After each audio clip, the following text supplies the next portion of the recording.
Vamos a continuar con esta serie titulada Genuinos en Cristo, que la hemos llevado a cabo por algunos meses ya, algunas semanas. Si no me equivoco, en la semana número 12 que estamos estudiando este precioso libro, que es la primera carta de Juan, o la primera epístola de Juan. Así que ha sido un tiempo de mucha bendición. Ahora quiero invitarles, mis queridos, a que podamos inclinar nuestros rostros, que podamos disponer también nuestro corazón en reverencia al Señor, en reverencia a su palabra, y para que el Señor también esté hablando a nuestros corazones. Le invito ahí a inclinar su rostro, cerrar sus ojos, y por qué no orar en su corazón para que hoy Dios hable a su vida. Y dígale al Señor: háblame, Señor, a través de tu palabra. Padre, muchas gracias, Señor, porque tu palabra, Señor, es tan maravillosa, Señor. Hoy, Señor, queremos disponer nuestro corazón, todos nuestros sentidos, nuestra mente, Señor, para escuchar tu voz hablando a nuestras vidas, Señor. Gracias, Padre, por esta preciosa carta, la primera carta de Juan, que cada día nos confronta, nos anima también, Señor, en nuestra vida. Pero queremos también, Señor, ahora disponernos, Señor, una vez más, Señor, para escuchar tu sabio consejo, Señor. Tu revelación, Señor, a través de tu preciosa palabra, Señor. Gracias, buen Dios. Dirige todo este tiempo y te lo rogamos a través de Cristo, nuestro Salvador. Amén.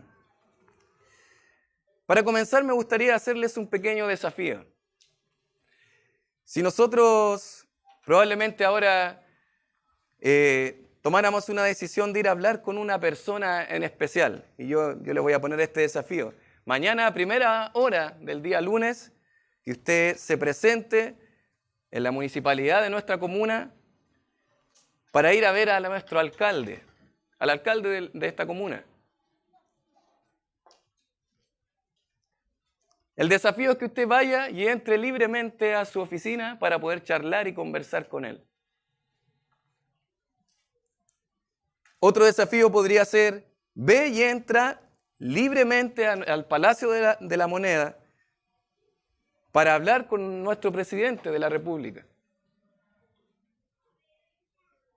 Otro desafío podría ser: ve y entra libremente a la Casa Blanca y entra a la oficina oval del presidente de los Estados Unidos para poder tener una charla con él. Poder hablarle de cómo estás, cosas que has pensado, hacerle preguntas quizás, escucharlo a él, charlar un momento, conversar. O quizás con el actual rey Carlos de Inglaterra, poder entrar al Palacio de Buckingham y pararse delante de él y tener toda confianza y seguridad para poder entablar una conversación con él. La pregunta es: ¿crees que tendrías la confianza para pararte o presentarte delante de estas personas con libertad, con confianza? ¿Crees que estarías confiadamente delante de ellos, presentándote, hablando con ellos libremente, quizás de tú a tú?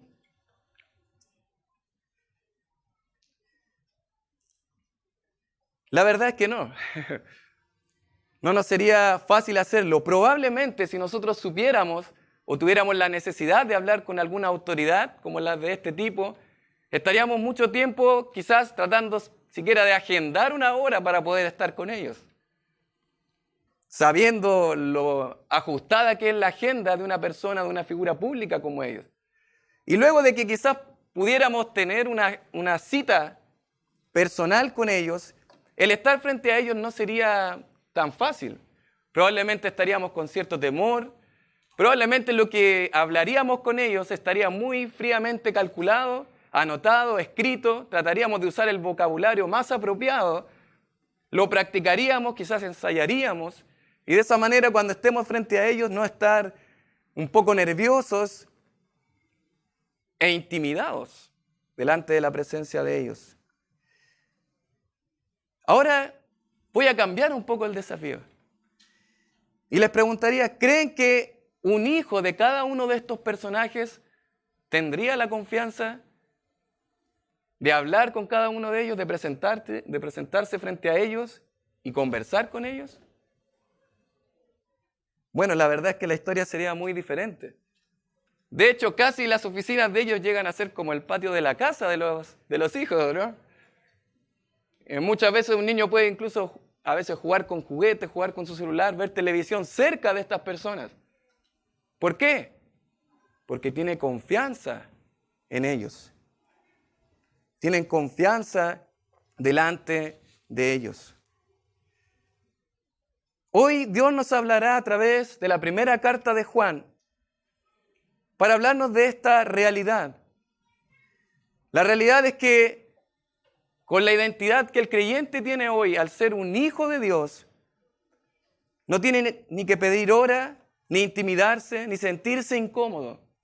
Porque tú y yo, siendo genuinos hijos de Dios, tenemos confianza para poder estar delante de la presencia misma de Dios. Hoy vamos a estudiar a través de la palabra del Señor que podemos tener la confianza y seguridad de estar delante de Dios con confianza plena en su presencia. Quiero invitarle a ir en su Biblia conmigo, ahí en la primera carta de Juan, capítulo 3, y hoy estudiaremos el tema confiados delante de Dios. Confiados delante de Dios. Primera carta de Juan, capítulo 3, versos del 19 al 24. La última porción de este capítulo que ya hemos considerado, primera de Juan, capítulo 3, versos del 19 al 24, y dice así la palabra del Señor. Y en esto conocemos que somos de la verdad y aseguraremos nuestros corazones delante de Él. Pues si nuestro corazón nos reprende, mayor que nuestro corazón es Dios, y Él sabe todas las cosas. Amados, si nuestro corazón no nos reprende, confianza tenemos en Dios, y cualquiera cosa que pidiéremos, la recibiremos de Él, porque guardamos sus mandamientos y hacemos las cosas que son agradables delante de Él. Y este es su mandamiento, que creamos en el nombre de su Hijo Jesucristo, y nos amemos unos a otros como nos lo ha mandado. Y el verso 24 dice, y el que guarda sus mandamientos permanece en Dios y Dios en él. Y en esto sabemos que Él permanece en nosotros por el Espíritu que nos ha dado. Hoy estudiaremos el tema, mis queridos, confiados delante de Dios. Confiados delante de Dios. Pero ¿cuál es la idea de esta sección? Tenemos que de alguna manera entender las secciones anteriores que hemos estudiado a través de la primera carta de Juan, en el capítulo 3, para poder entender un poco de qué es lo que el apóstol Juan está hablando en esta sección. Y cuál es la relación con las porciones anteriores. La relación con las secciones anteriores es que Juan ha comenzado a hablar desde el capítulo 3, desde el verso 1 en adelante, acerca de la identidad del creyente. Usted recuerda que ahí va a decir, mirad cuál amor nos ha dado el Padre para que seamos llamados, ¿qué cosa? Hijos de Dios. Y esa es la identidad del creyente. Vimos una identidad presente, el creyente es hijo de Dios, y una identidad futura. Seremos semejantes a Cristo.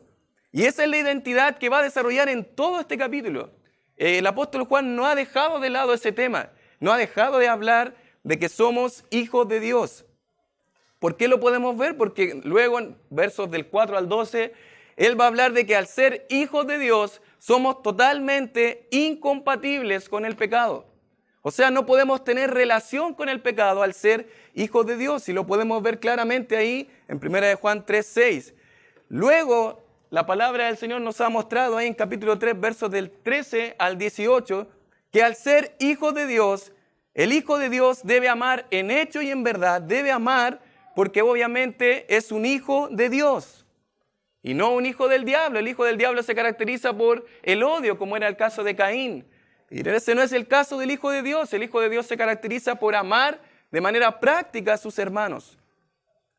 Pero lo interesante, mis queridos, es que al observar estas porciones, yo trato de imaginarme la mente de los lectores originales, y puede ser que usted también se lo haya imaginado a través de estas semanas, que hemos pasado por algunos de los textos más duros en la primera carta de Juan. Si usted recuerda, en el capítulo 3, verso 6, dice, todo aquel que permanece en él no peca. Todo aquel que peca no le ha visto ni le ha conocido. O sea, la práctica del pecado no es propia de un creyente. Dice Juan de manera tajante, si tú practicas el pecado, no eres de Dios. No eres un hijo de Dios, no eres salvo. Un texto duro. Capítulo 3, verso 10, uno de los pasajes más duros también de la carta, dice, en esto se manifiestan los hijos de Dios y los hijos del diablo. Todo aquel que no hace justicia y que no ama a su hermano no es de Dios. Si tú no amas a tu hermano, tú no eres de Dios. No eres un hijo de Dios. En consecuencia, eres un hijo del diablo. Eso está diciendo Juan en capítulo 3, verso 10. Y aún más, capítulo 3, verso 14, que David nos enseñaba la semana pasada. Otro texto muy, muy duro, muy difícil de asumir. Dice, nosotros sabemos que hemos pasado de muerte a vida en que amamos a los hermanos. Y dice Juan, el que no ama a su hermano, ¿permanece en qué? En muerte. Tú no amas a tu hermano, tú estás muerto espiritualmente. No eres un hijo de Dios. Estás muerto, eres un cadáver sin Dios. Si tú no amas a tu hermano. ¿Se da cuenta lo que debe estar pasando por la mente de los lectores? Juan quiere producir duda acerca de la salvación de sus lectores originales. ¿Qué es lo que quiere producir? Certeza, seguridad. Se le ha llamado a esta carta la carta de la certidumbre o de la certeza, de la seguridad. Él no quiere producir duda. De hecho, lo que él va a hacer todo el tiempo es, esta es la forma en que nosotros comprobamos que somos hijos de Dios. Es por eso que ahora, capítulo 3, versos del 19 al 14, Juan nos va a hablar que después de lo natural, después de escuchar todas estas descripciones acerca del Hijo de Dios, es sentir inseguridad. Me da la sensación de que probablemente no soy hijo de Dios. Puedo dudar de mi salvación, puedo dudar, parece que no lo soy. Porque a menudo peco delante del Señor. Porque probablemente no estoy amando de manera desinteresada a mis hermanos. Y ahora me encuentro con esta porción en la que Juan nos va a mostrar la certeza y la seguridad que tenemos nosotros de que somos hijos de Dios. De que tenemos confianza delante de Dios, la confianza en Dios de que somos salvos, de que somos hijos de Dios. Esa es la idea de lo que Juan va a relatar en esta sección. ¿Cuál es la idea de esta sección? Dice ahí capítulo 3, verso 19, si usted mira ahí conmigo, verso 19 dice, y en esto conocemos que somos de la verdad y aseguraremos nuestros corazones delante de Él. En esto conocemos que somos de la verdad. ¿En qué cosa conocemos, Juan? ¿Qué nos estás diciendo? Obviamente esta idea está conectada con lo anterior. Dice, en esto conocemos. ¿Qué cosa? Lo que estaba diciendo anteriormente, pero específicamente verso 18. Hijitos míos, no amemos de palabra ni de lengua, sino de hecho y en verdad. Amar de manera práctica a mis hermanos. No solamente una palabra, decir te amo, o sobar su espalda, sino amar de manera práctica. Si yo amo de esta manera, en esto yo conozco que soy de la verdad. En esto yo puedo estar seguro que soy de la verdad. ¿Y qué significa ser de la verdad? Es un sinónimo de Juan para hablar de estar en Cristo o de ser creyente en Cristo, ser un hijo de Dios. Dice, y aseguraremos nuestros corazones. La confianza que tenemos en Dios. Y esa frase, cuando dice ahí, conocemos, significa enterarse, saber, entender en nuestra mente. Ya anteriormente Juan había hablado, ¿se acuerdan cuando repitió en el capítulo 2? En esto sabemos que le conocemos, o en este conocemos que le conocemos, cuando repite 2 veces. Bueno, es una palabra muy propia del apóstol Juan y habla justamente de lo que él quiere producir en la mente de sus oyentes. Tenemos que conocer que nosotros realmente conocemos a Dios, que somos hijos de Dios. Y dice ahí, la palabra que agrega dice, aseguraremos. Esto habla de convencernos, habla de una seguridad, de una confianza absoluta que usted y yo podemos tener delante de Dios. Algunos han traducido esta palabra como tranquilizaremos. Esto tiene sentido con el contexto porque Juan nos habla de estar delante de Él. Mire ahí donde dice, y aseguraremos nuestros corazones, ¿qué cosa? Delante de Él. Como si estuviéramos delante de una persona importante, del presidente, del alcalde.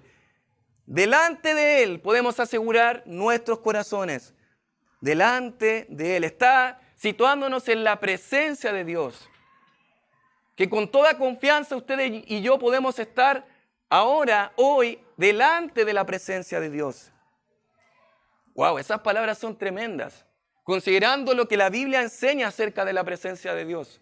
Solamente haciendo un pequeño recordatorio, si usted recuerda a Moisés cuando estuvo delante del Dios de Abraham, Dios de Isaac y Dios de Jacob, dice que Moisés cubrió su rostro porque tuvo miedo de mirar a Dios. Allá en Éxodo 3:6. Tuvo miedo de su presencia. En Isaías capítulo 6 vemos algo parecido cuando están ahí los serafines, ¿verdad? Y podemos ver este cántico, santo, santo, santo, Jehová de los ejércitos, toda la tierra está llena de tu gloria. Y luego va a decir Isaías en el capítulo 5, entonces dije, ay de mí, que soy hombre muerto. Porque siendo hombre inmundo de labios y habitando en medio de pueblo que tiene labios inmundos, han visto mis ojos al Rey Jehová de los ejércitos. Algo parecido hace Ezequiel, cuando vemos ahí en Ezequiel capítulo 1, delante de la presencia del Señor. Luego tenemos el caso de Pedro, delante de la presencia de Dios, cuando ve a Cristo, se arrodilla delante de Él y dice, apártate de mí, Señor, porque soy hombre pecador. Algo parecido va a aparecer en el monte de la transfiguración, cuando están los discípulos, Pedro, Juan y Jacobo, delante de Cristo transfigurado. La presencia de Dios. Un miedo, un terror de estar yo, pecador, delante de la presencia de Dios. ¿Con qué confianza voy a estar delante de Él? Bueno, y de la misma forma Juan, en el libro de Apocalipsis, allá en el capítulo 1, versos del 17 al 18, luego de una descripción maravillosa de Cristo, Él dice, cuando le vi, caí como muerto a sus pies. Y Él puso su diestra sobre mí, diciéndome, no temas, yo soy el primero y el último, y el que vivo y el que estuve muerto, mas he aquí que vivo por los siglos de los siglos. Amén. Vemos ahí otro ejemplo, el apóstol Juan, delante de la presencia del Señor, caído como muerto, dice él. Eso es lo que produce la presencia del Señor. Sin embargo, lo que dice Juan aquí es tremendo. Lo que dice Juan es que aquellos que verdaderamente son salvos, son hijos de Dios, pueden disfrutar de una confianza impresionante en la presencia de Dios. Una seguridad. Así como el niño, hijo del presidente, puede entrar libremente a su oficina, a su presencia. El Hijo de Dios puede disfrutar diariamente de la presencia y de la comunión con Dios.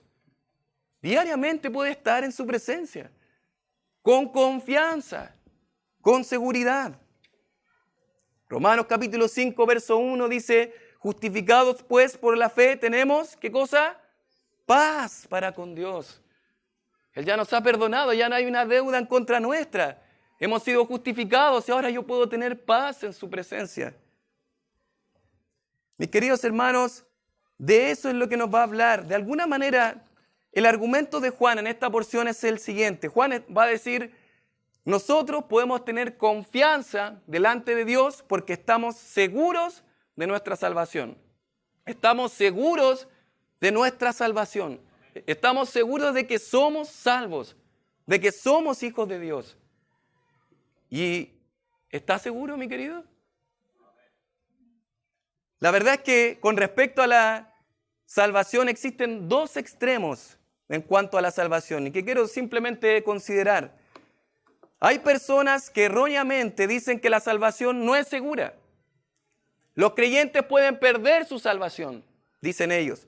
Casi la salvación es como una especie de trofeo que yo tengo que defender en mi vida. Y si yo peco, pierdo mi salvación. Y si yo vuelvo a agradar al Señor, vuelvo a ser salvo. Bueno, esto es completamente equivocado con respecto a lo que enseña la palabra del Señor. Acabamos de leer Romanos capítulo 5, verso 1. Tenemos paz para con Dios. Romanos 8:1 dice que ninguna condenación hay para los que están en Cristo Jesús.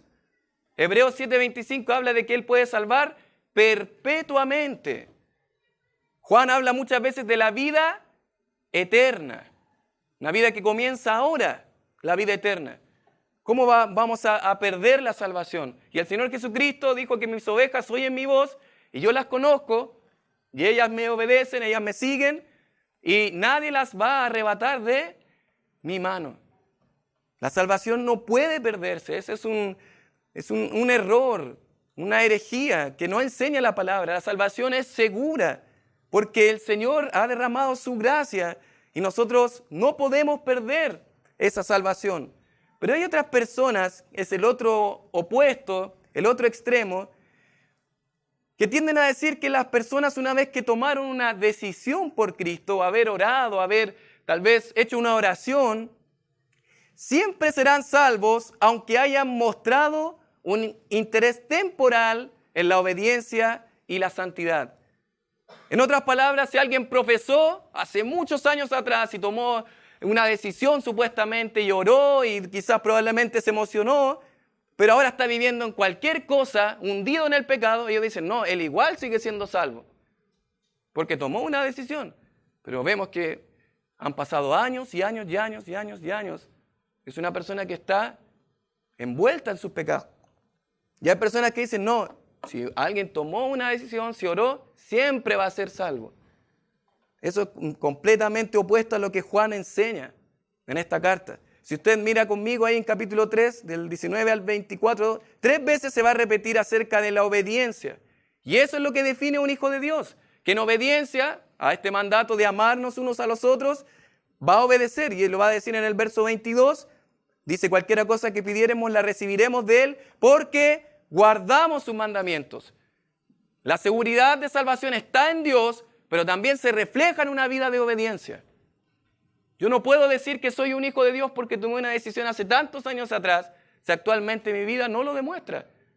No demuestro con mis hechos que soy hijo de Dios. Luego lo va a volver a repetir y este es su mandamiento en el verso 23 y luego el verso 24 y el que guarda sus mandamientos permanece.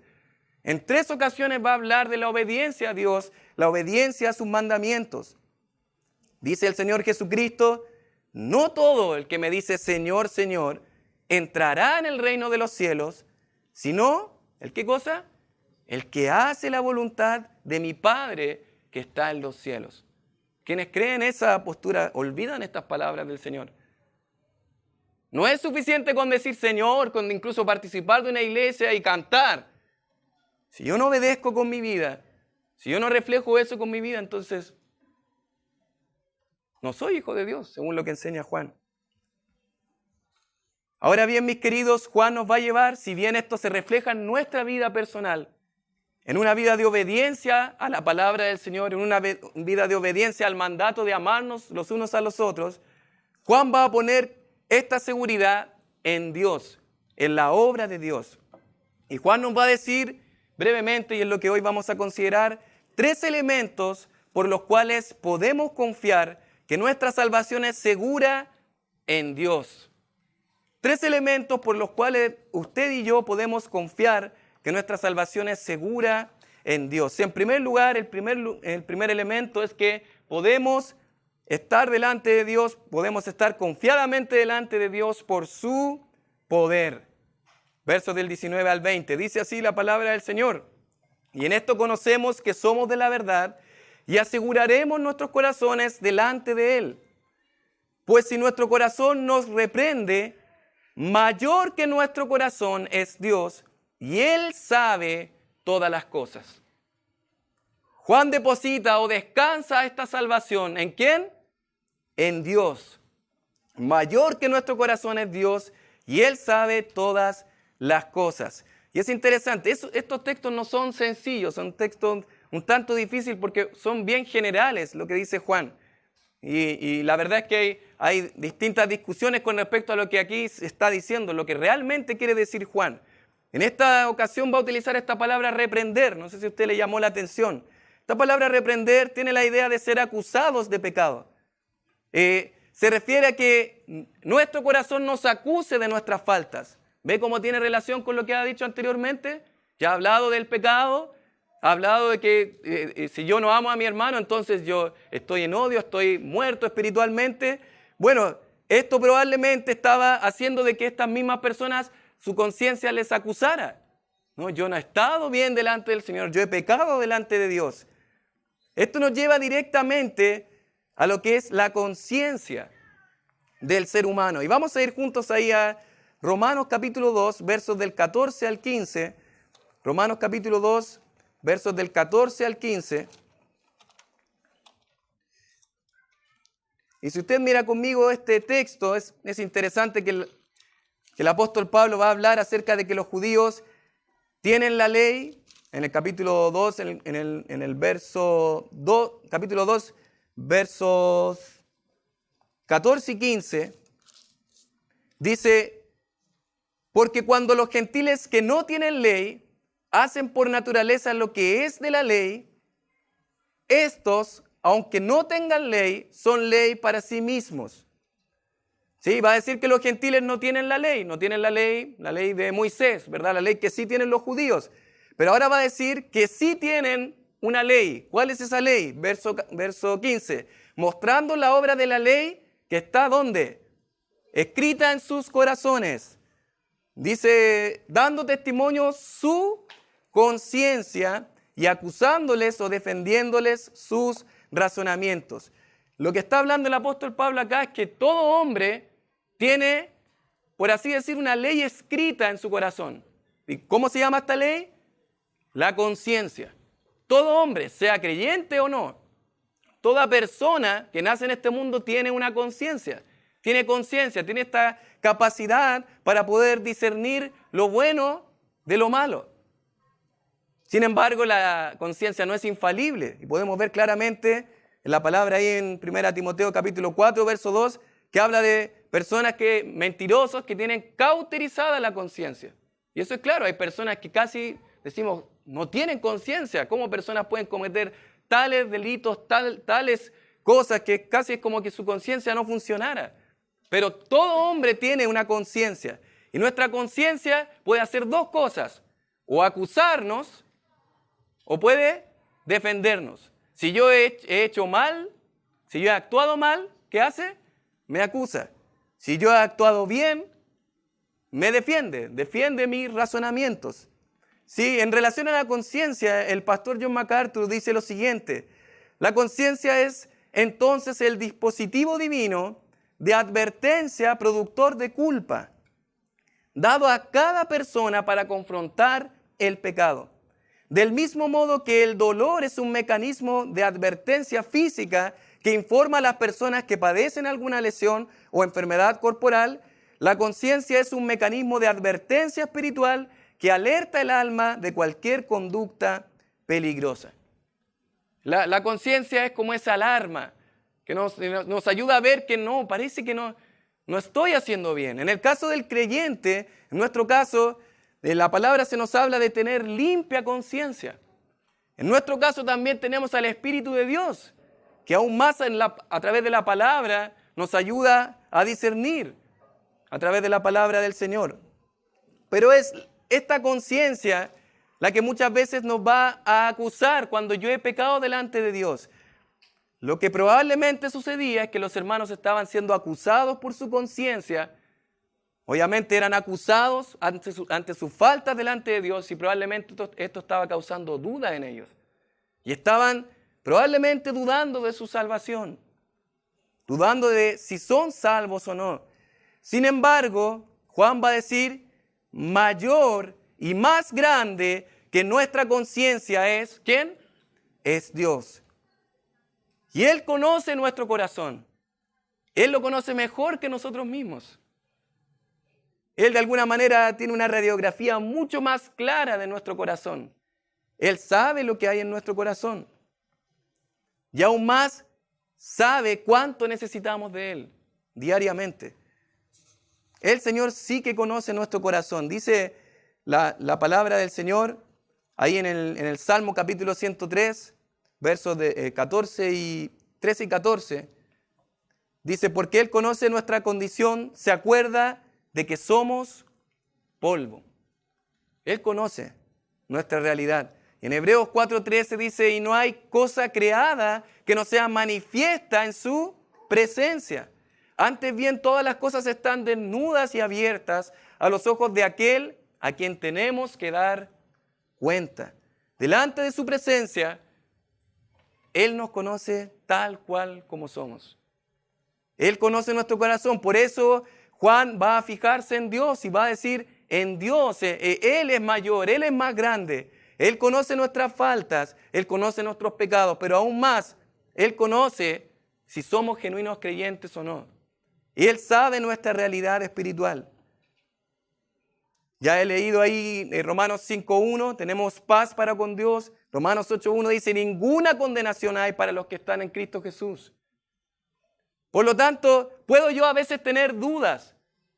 Puedo tener dudas de mi salvación con respecto a mi pecado, mi vida. Pero lo que dice Juan, Dios conoce mejor mi corazón y Dios conoce aún más mi posición en Cristo. Y si yo soy un genuino hijo de Dios, nada en este mundo me puede apartar de Él. Nada, ni la vida, ni ángeles, ¿verdad? Como dice Romanos capítulo 8, versos 38 y 39, ninguna cosa creada nos puede separar de Él. Por lo tanto, podemos estar confiados delante de Dios por su poder, porque Él es mayor, porque Él es más grande incluso que nuestra conciencia. Por lo tanto, en primer lugar, confiados delante de Dios por su poder. En segundo lugar, confiados delante de Dios por su promesa. Miremos ahí la palabra del Señor, confiados delante de Dios por su promesa. Vemos versos del 21 al 23 que dice de la siguiente manera, amados, si nuestro corazón no nos reprende, confianza tenemos en Dios. Y cualquiera cosa que pidiéremos, la recibiremos de Él porque guardamos sus mandamientos y hacemos las cosas que son agradables delante de Él. Ahora va a decir, es interesante, usted recuerda que a Juan le gustan los opuestos, ¿cierto? Habla de luz, habla de tinieblas. Juan va a hablar de verdad, va a hablar de mentira, va a hablar de andar, va a hablar de tropezar. Y ahora en esta oportunidad había dicho si nuestro corazón nos reprende, y ahora va a decir si nuestro corazón no nos reprende. Dice si nuestro corazón no nos reprende, y aquí también hay discusión en cuanto a eso. ¿A qué se refiere con que nuestro corazón no nos reprenda? ¿Quiere decir que no tenemos ningún pecado? No, quiere decir de que tenemos una limpia conciencia delante de Él. Y que hemos andado en obediencia a su palabra y hemos andado rectamente en justicia delante de Él. Si nuestro corazón no nos reprende, obviamente está hablando de que ahora yo puedo andar con Dios y puedo tener la confianza delante de Dios. La inseguridad acerca de nuestra salvación cesa cuando estamos obedeciendo a Dios y nuestra conciencia no nos acusa de pecado. Por eso puedo tener confianza.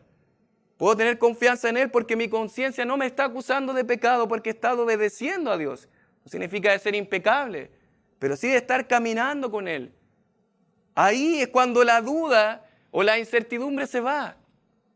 Porque puedo disfrutar de esa confianza delante de Dios. La palabra confianza significa libertad de expresión.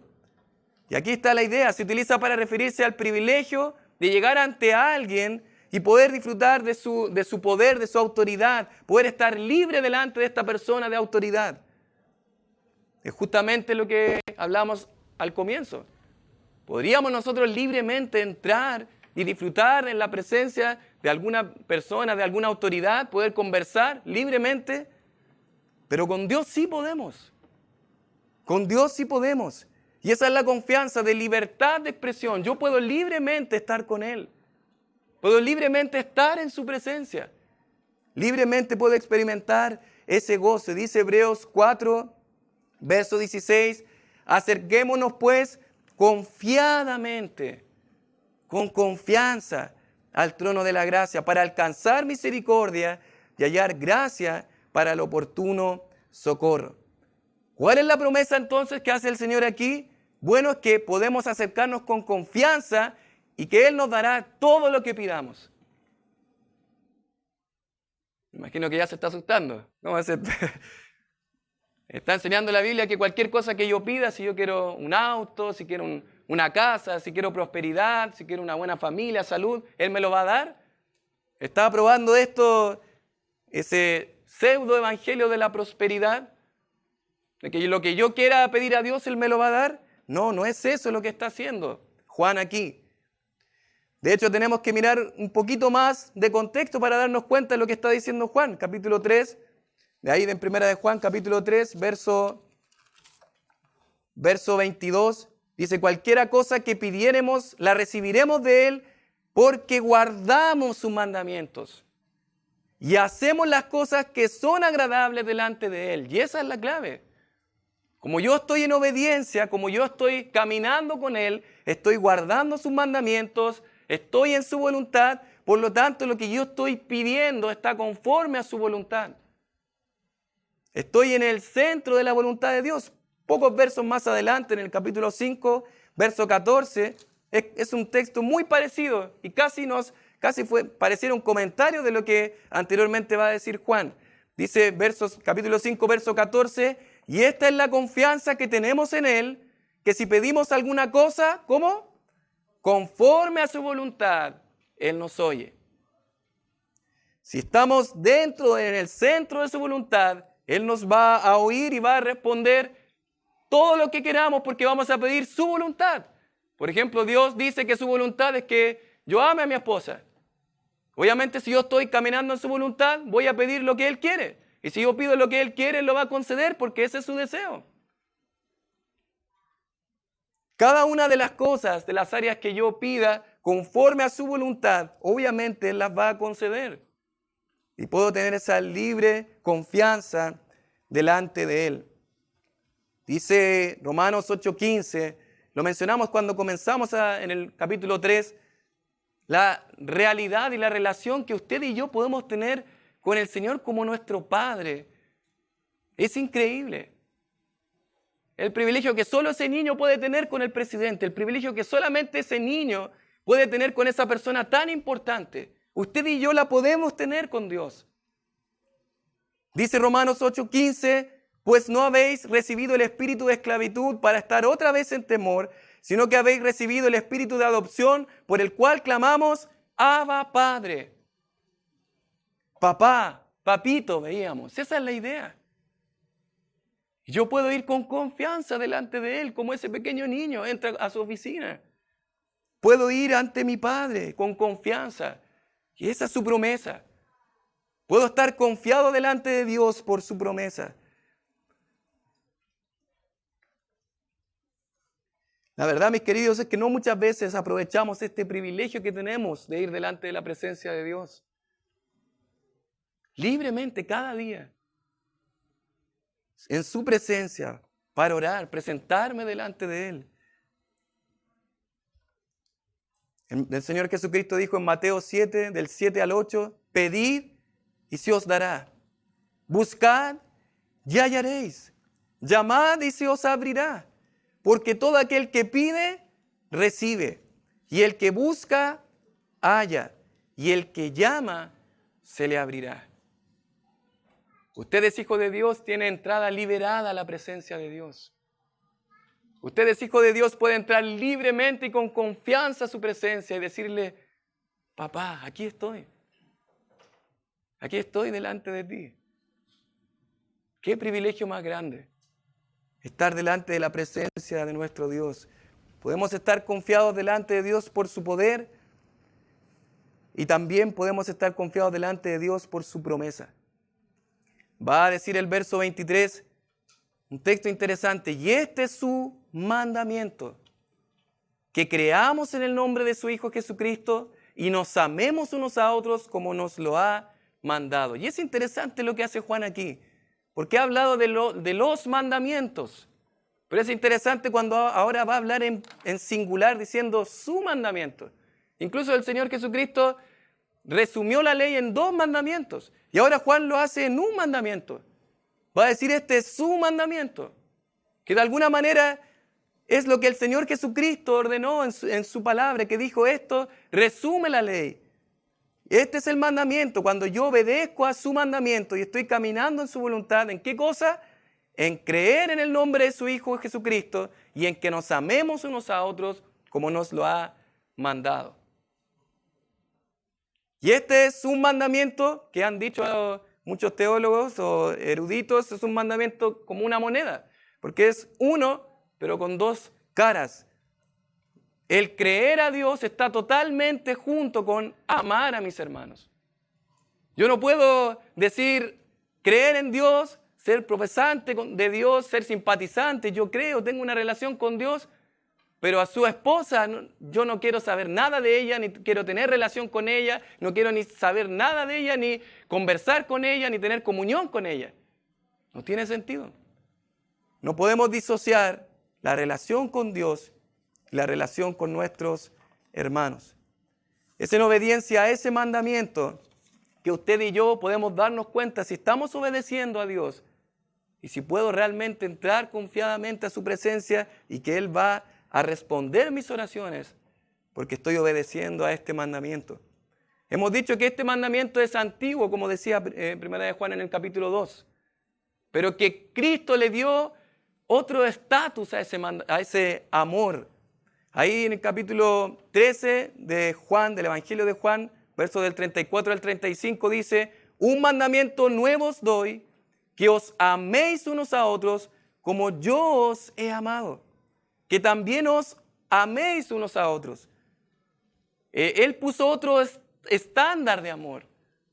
Jesucristo trastornó el amor que se podría haber conocido, por eso es otro estándar de amor. Y por eso Juan dice aquí en esta porción que nos amemos unos a otros, pero no termina ahí, sino como nos lo ha mandado.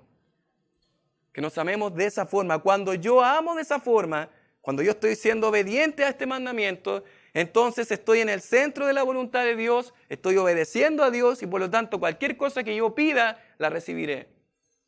Porque estoy en el centro de la voluntad de Dios y voy a pedir lo que Él quiere. Podemos estar confiados en el Señor. Podemos entrar libremente a su presencia. Queridos hermanos, hemos visto confiados delante de Dios por su poder, confiados delante de Dios por su promesa, pero vamos a considerar en tercer lugar, el tercer elemento, confiados delante de Dios por su presencia. Confiados delante de Dios por su presencia. Verso 24, dice así la palabra del Señor, 1 de Juan capítulo 3, verso 24, y el que guarda sus mandamientos permanece en Dios y Dios en él. Y en esto sabemos que Él permanece en nosotros por el Espíritu que nos ha dado. Un tercer elemento por el cual yo puedo estar confiado delante de la presencia del Señor, seguro de mi salvación, es por la presencia de Dios que reside en mí. La presencia de Dios a través de la persona divina del Espíritu Santo morando en mí. Puedo estar confiado delante de Dios porque el Espíritu de Dios mora en mí. El término permanecer propio, uno de los favoritos de Juan, significa alojarse o quedarse. Y eso fue lo que dijo el Señor Jesucristo allá en Juan capítulo 14, versos del 16 al 17.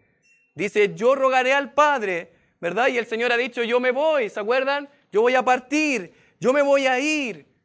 Me voy a ir de este lugar, yo no voy a estar aquí físicamente, le dijo a sus discípulos.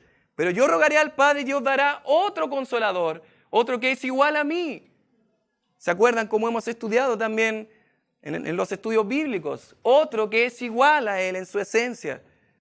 El Espíritu de Dios, y dice, para que esté con vosotros para siempre. 2 puntos, y dice, ¿quién es? El Espíritu de verdad, el cual el mundo no puede recibir porque no le ve ni le conoce, pero vosotros le conocéis, y aquí marca esa diferencia, ¿verdad? Porque mora con vosotros y estará en vosotros. Y a partir de Hechos capítulo 12 en adelante vamos a ver que el Espíritu Santo tiene otra forma de actuar con el creyente. Él estaba con ellos, y yo sé que he utilizado esta ilustración en otras ocasiones, pero es diferente que el té esté con la taza a que el té esté en la taza, esté dentro de la taza. No solamente junto a, sino en. Y a partir de Hechos 12 en adelante, podemos ver que el Espíritu de Dios ya no está simplemente acompañando a los creyentes y viniendo y morando de manera temporal y selectiva, como aprendimos algunas semanas atrás, sino que ahora permanece en el creyente. Reside permanente en él. Por lo tanto, no tiene sentido pensar de que la salvación puede perderse. Si el Espíritu de Dios mora permanentemente en mi corazón, en mi vida. Romanos 8:9 dice, mas vosotros no vivís según la carne, sino según el Espíritu. Si es que el Espíritu de Dios mora en vosotros. Y aquí dice tajantemente también el apóstol Pablo, y si alguno no tiene el Espíritu de Cristo, no es de él. El Espíritu morando en el creyente nos muestra que somos de Dios. Y no solamente la morada del Espíritu, ahí tenemos algunas de las obras del Espíritu. Ya mencionó el apóstol Juan que tenemos la unción del Santo, ¿verdad? Que nos enseña, que nos guía, nos enseña la palabra, nos recuerda lo que Cristo enseñó. ¿Veis? Vemos ahí que el Espíritu nos regeneró, según Tito 3:5. El Espíritu nos bautizó en el cuerpo de Cristo, según 1 Corintios 12:13. Mora en nosotros, según 1 Juan 2:20. Y nos enseña y nos guía, según Juan capítulo 16, verso 13. Otra razón por la cual yo puedo estar confiado delante de Dios y confiado en su presencia y confiado de que soy hijo de Dios es porque el Espíritu vive en mí. Yo no necesito decir, Señor, mora en mi vida. Él mora en mi vida.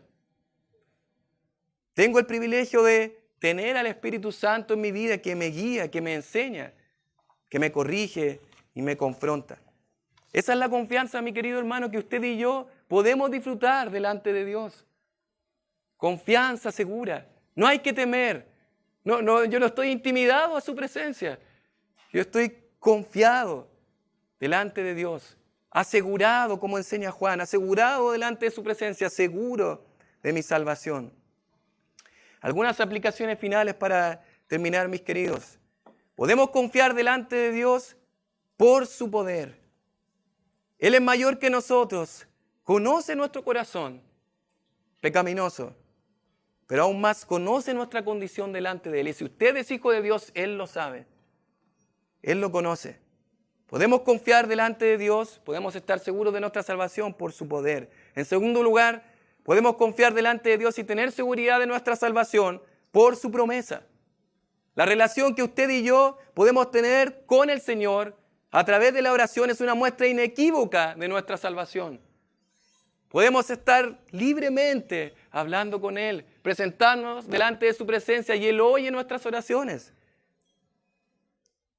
Podemos confiar también delante de Dios y tener seguridad de nuestra salvación por su promesa. Y en tercer lugar, mis queridos, podemos confiar delante de Dios y tener seguridad de nuestra salvación por su presencia en nuestras vidas. La presencia del Espíritu Santo en nosotros garantiza y muestra que somos hijos de Dios y que podemos tener esa confianza en Él. La pregunta, ¿está aprovechando la confianza que tiene en Dios el día de hoy? ¿Se da cuenta de lo que hemos dicho? Podemos tener la confianza de estar en su presencia. ¿Cuánto ora? ¿Cuánto se acerca a su Dios? Él está ahí esperando, su oficina. Como hijos podemos ir libremente a su presencia. ¿Cuántas veces lo dejamos esperando y no vamos ni corremos ante nuestro Señor en confianza plena en su presencia? Pero hemos visto también que el Espíritu mora y nos enseña la palabra del Señor. ¿Qué nos va a enseñar si yo no estudio la palabra de Dios? ¿Qué nos va a enseñar el Espíritu? ¿A qué nos va a guiar si yo no estoy devorándome este libro, si no estoy pasando tiempo con la palabra de Dios? El Espíritu actúa en conformidad al tiempo que yo dedico a estudiar su palabra. Esa es la pregunta, ¿cuánto estudia usted la palabra de Dios? ¿Cuánto tiempo dedica a estudiar, a leer, memorizar? Es el Espíritu de Dios, su presencia en nuestras vidas, que nos va a guiar en la medida en que yo estudio la palabra de Dios, que yo invierto tiempo en su palabra. Podemos confiar en su poder, en su promesa y en su presencia. Solamente para finalizar, mis queridos hermanos, hay un precioso himno que me encanta, que tiene una letra preciosa. El compositor dice ahí, William Kirkpatrick. Y él le dijo así al Señor: oh, cuán dulce es fiar en Cristo. Fiar, confiar en Cristo. Y dice así el himno: oh, cuán dulce es fiar en Cristo y entregarse todo a Él. Esperar en sus promesas y en sus sendas serle fiel. El coro dice: Jesucristo, Jesucristo, ya tu amor probaste en mí. Jesucristo, Jesucristo, siempre quiero fiar en ti. Y otra estrofa de este precioso himno dice: es muy dulce fiar en Cristo, confiar en Cristo y cumplir su voluntad, no dudando su palabra, que es la luz y la verdad. Oramos al Señor.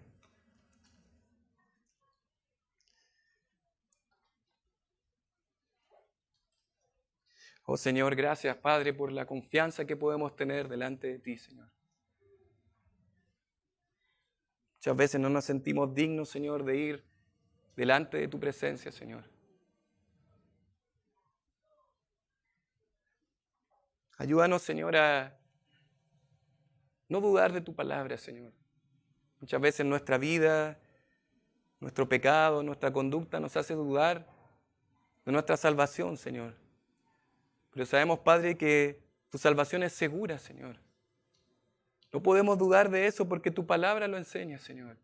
Podemos tener plena confianza en nuestra salvación, plena confianza en tu presencia, Señor. Pero no por nuestros medios, Señor, sino por tu poder, por tu promesa y también, Señor, por tu presencia en nuestras vidas, Señor. Señor, ayúdanos porque muchas veces no reflejamos esa obediencia en nuestra vida, Señor. Esa obediencia práctica que debe mostrar un hijo de Dios al amarnos los unos a los otros, Señor. Perdónanos, buen Dios. Ayúdanos a amar a nuestros hermanos de esa manera desinteresada, de una manera abnegada, Señor, sacrificial, como Cristo nos enseñó, Señor. Ayúdanos a confiar en tu presencia, confiar delante de ti, Señor, y creerle a tu palabra, Señor. Te lo rogamos a través de Cristo nuestro Salvador. Amén.